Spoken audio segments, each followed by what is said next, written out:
नमस्कार, Venus astro में मैं दिव्या मित्तल आप सभी का स्वागत करती हूँ। मैं लेकर आई थी अपनी सीरीज़ नक्षत्र की और हमने अश्वनी नक्षत्र के बारे में बात की थी। अश्वनी नक्षत्र अपने आप में एक बहुत बड़ा, हर नक्षत्र के बारे में जब आप जानेंगे तो बहुत कुछ है उस नक्षत्र के बारे में जानने के लिए, परंतु हम उसको थोड़ा थोड़ा जानेंगे कि आखिर ये नक्षत्र हमसे कहना क्या चाहते हैं। अगर आप नक्षत्र तक पहुँचे तो आप बहुत कुछ जान सकते हैं खुद के बारे में, अपने बारे में। तो हम आज अश्वनी नक्षत्र के पदों के बारे में जानेंगे। जैसा कि बताया गया है कि हर नक्षत्र के 4 पद होते हैं, यानी 4 चरण होते हैं, और चारों चरण के भी अपने अपने एक एक स्वामी ग्रह होते हैं। तो 2 ग्रह तो हमारे रूल करते ही हैं। कैसे? क्योंकि अश्वनी नक्षत्र मेष राशि के अंतर्गत आता है, जिसके स्वामी ग्रह बनते हैं मंगल देव।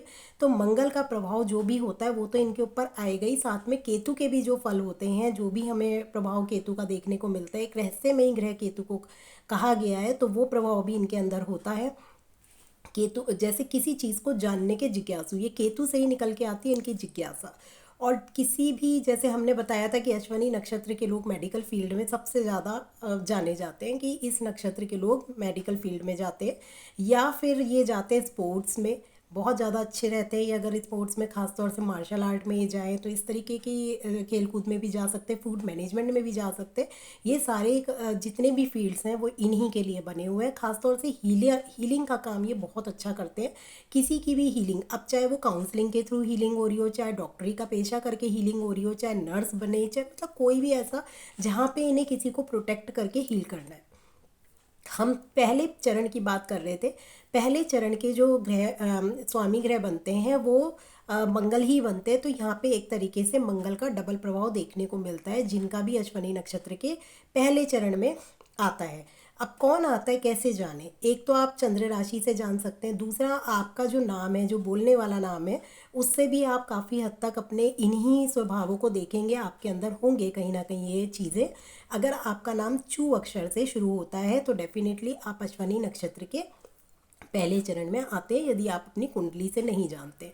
तो इस पद में क्या होता है, बहुत साहसी होते हैं ये, हर चीज़ में पहल करना चाहते हैं। किसी भी चीज़ को करना चाहेंगे तो इनको ये लगेगा कि इस काम को पहले मैं करूं। निडरता बहुत होती है, साहसी होते हैं, उत्तेजित होते हैं, किसी भी काम को करने की उत्तेजना इनमें बहुत अधिक होती है। और ये सारी क्वालिटीज़ कौन देता है इन्हें? मंगल देता है। साथ ही साथ केतु क्या देता है? रहस्यमयी बनाता है और जिज्ञासु बनाता है, यानी किसी काम को जानने की इच्छा करना। क्योंकि केतु एक ऐसा रहस्यमयी ग्रह है जिसको जानना बहुत मुश्किल है। तो बीमारियां भी ऐसी हैं ना, कहते हैं जिन बीमारियों का पता ही नहीं लगता है, अक्सर वो राहु केतु की बीमारियां कही जाती हैं, जिनका पता नहीं लग पाता, यानी डॉक्टर्स तक फाइंड आउट नहीं कर पाते हैं। परंतु अगर किसी डॉक्टर का केतु बहुत प्रबल हो और वो रिसर्च बहुत अच्छी कर पाए तो वो कर पाएगा, और वो ऐसी ऐसी बीमारियों का भी तोड़ निकाल पाएगा जो नॉर्मली कई डॉक्टर्स नहीं निकाल पाते। परंतु वो अगर उसका मंगल और केतु कुंडली में अच्छे प्रभाव में बैठा हुआ, खास तौर से केतु, क्योंकि केतु आपको अंदर तक की तह बताता है, कि जिसके अंदर आप जाकर उन चीज़ों की खोज कर सकते हैं। जैसे अगर कोई दवाई मेडिसिन बनती है तो हमें उसके फ़ायदे से ज़्यादा सबसे पहले ये जानना होता है कि इसको खाने से कोई मतलब डिफेक्ट तो नहीं होंगे, या कोई ऐसी इसकी मतलब प्रॉब्लम्स तो नहीं आएंगी खाने से। तो वो चीज़ें जानना बहुत ज़रूरी है। जब आप किसी पेशेंट को, जैसे डॉक्टर्स देते हैं तो बताते हैं कि इसका ये भी प्रभाव पड़ सकता है, इसका दुष्प्रभाव ये पड़ सकता है, वो ज़रूरी है जानना। तो ये सब चीज़ें आप देखेंगे कि अश्वनी नक्षत्र के पहले वाले भाव में आते हैं। सबसे ज़्यादा ये लोग मेडिकल फील्ड में ही जाना जाता है कि हाँ, ये बहुत अच्छे हीलर्स बनते हैं। अगर बनते हैं, इनका मंगल और केतु जरूर देखना चाहिए कुंडली में अगर है, क्योंकि कोई नक्षत्र सिर्फ अपनी क्वालिटीज़ और डिसक्वालिटी बता रहा है, लेकिन साथ में पत्री ही बताएगी आपके कि वो उस ग्रह से रिलेटेड जो ग्रह हैं वो आपकी कुंडली में किस तरीके से बैठे हुए हैं। तो इसलिए ऐसा ज़रूरी नहीं है कि हर अश्वनी नक्षत्र वाला डॉक्टर बन जाएगा।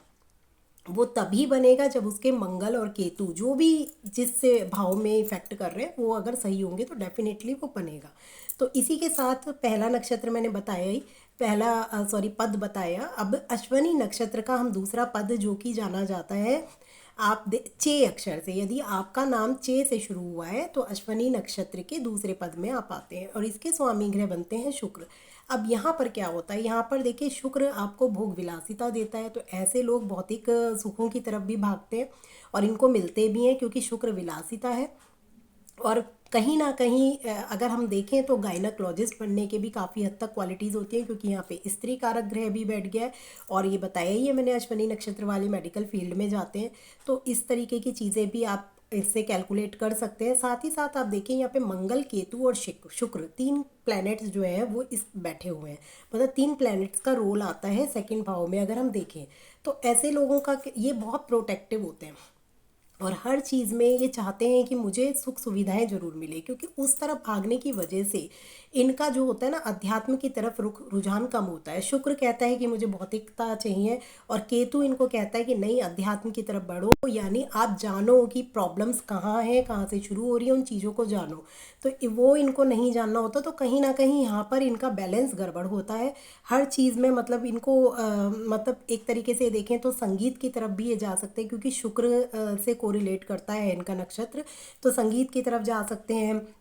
इनको हर संबंध में इनको गहरा अटैचमेंट भी होता है। अगर हम देखें तो गहरा अटैचमेंट होता है और संबंधों को इसलिए महत्व भी देते हैं। इनका स्वभाव स्थिर माना जाता है, काफ़ी स्थिरता लिए होते हैं ये स्वभाव में, कि ऐसा नहीं होता है कि कभी इधर कभी उधर, मतलब काफ़ी स्थिर होते हैं। बस केतु इनको भौतिकता और आध्यात्मिकता की ये दो लड़ाइयाँ इनकी होती हैं, क्योंकि शुक्र भौतिकता की तरफ लेके जाता है और मंगल उधर उत्तेजना दे रहा है, और साथ में केतु इनको दोनों तरफ से कह रहा है कि हट के आप अलग हो जाइए, अध्यात्म की तरफ जाइए।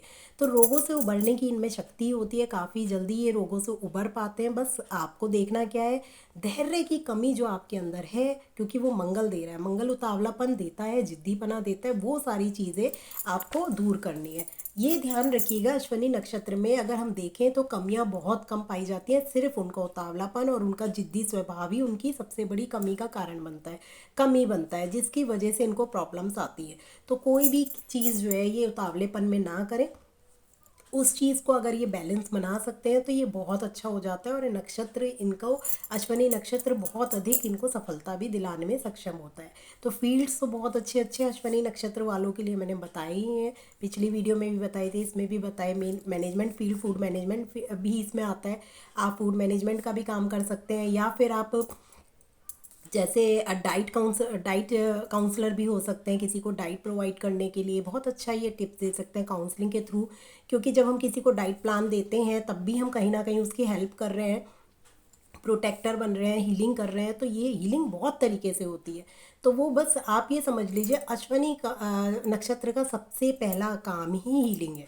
बस उसको अपने ऊपर ही वर्क करना है, वो मैंने आपको बता ही दिया। ऑल ओवर ये नक्षत्र बहुत अच्छा है। इसी के साथ नमस्कार।